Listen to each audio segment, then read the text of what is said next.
हरे कृष्ण भक्तों, आज की वीडियो में श्री राम की राम सेतु बनने में असली क्षमता किसकी प्रयोग हुई थी, इसके बारे में हम सुनेंगे।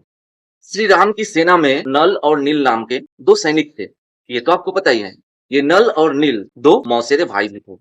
राम की सेना में आने से पहले नल और नील एक शारीरिक और दूसरा मानसिक बीमार थे। उन्होंने सभी बड़े-बड़े ऋषि संत से जाके प्रार्थना की उनकी बीमारी की उपचार हेतु। पर सभी ने कहे, बस ये तुम्हारे प्रारब्ध है, इसे तो तुम्हें भोगना ही पड़ेगा, इसकी कोई समाधान नहीं है। दोनों भाई ने निराश होकर सिर्फ मृत्यु की अपेक्षा करने लगे। भाग्यवश एक दिन मुनिंद्र नाम की एक ऋषि की सत्संग सुनने की उन्हें मौका मिला। सत्संग के बाद उन्होंने जाकर ऋषि की चरण स्पर्श कर चरणों में प्रणाम किए। ऋषि ने आशीर्वाद हेतु उनके सर पे हाथ फेरे और हाथ फेरते ही उनकी वो कोई समाधान ना होने वाली बीमारी तुरंत ठीक हो गई। दोनों भाइयों ने मुनि की पैर पकड़कर खूब रोने लगे। फिर उनसे नाम उपदेश लिए और उन्हीं के साथ रहने लगे। नल और नील बहुत ही सरल मन के थे और अत्यंत प्रभु प्रेमी थे।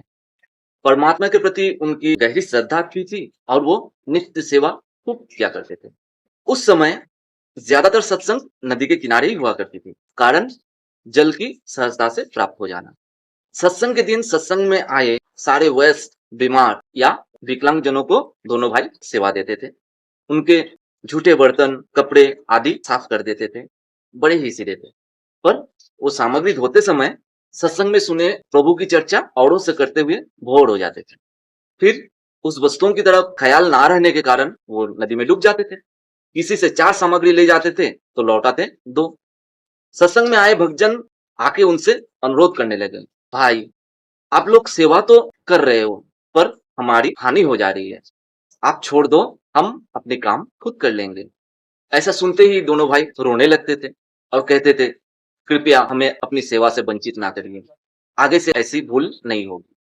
पर फिर से वही एक ही पर फिर से प्रभु चर्चा में लग जाते हैं और वस्तुएं नदी में।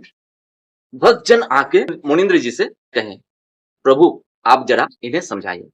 उन्होंने भी 1-2 बार समझाए, पर ऋषि के सामने भी वो हाथ जोड़कर रोते हुए कहने लगे, हे प्रभु कृपया हमें सेवा से वंचित ना करिए।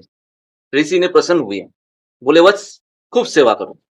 आज मैं तुम्हें आशीर्वाद देता हूँ, तुम्हारे हाथों से कभी कोई वस्तुएं नहीं डूबेगी, चाहे वो पत्थर हो या लोहा हो। हम सभी ने रामायण में सुने हैं कि सीता मैया को रावण हरण कर ले गए थे, पर श्री राम को ये खबर नहीं थी कि किसने हरण की।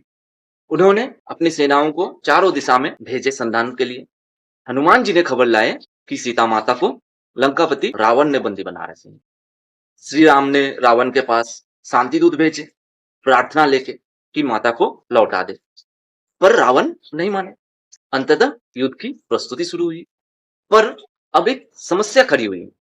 श्री राम सोचने लगे, इतनी बड़ी सेना को साथ लेकर हम समुद्र को पार कैसे करें।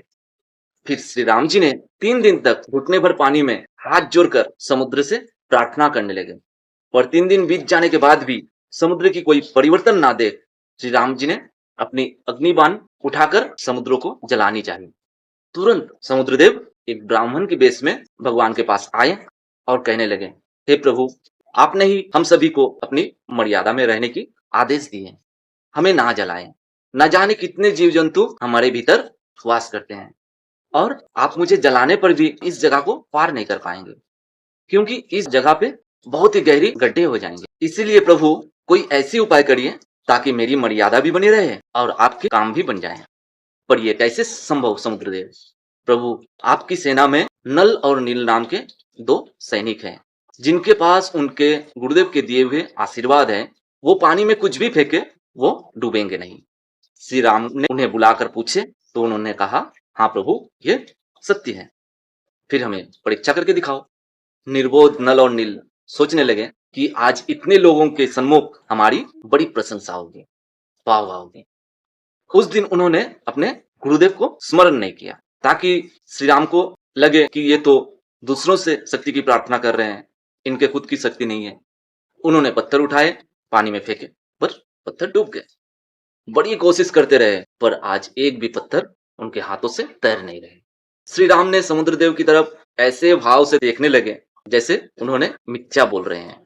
समुद्रदेव ने नल नील से फटकार लगाते हुए कहा, हे मूर्ख, तुमने आज अपनी गुरुदेव को स्मरण नहीं किए, स्मरण करो उन्हें। नल और नील जैसे ही उनकी स्मरण किए, गुरुदेव साक्षात वहां पे प्रकट हो गए। श्री राम कहे, हे ऋषिवर, आपकी सेवक के हाथों से पत्थर तैर नहीं रहे, ये मेरी दुर्भाग्य है। ऋषि ने कहे, उनके हाथों से अब कभी पत्थर नहीं तैरेंगे, क्योंकि उनके मन में अहंकार आ चुकी है।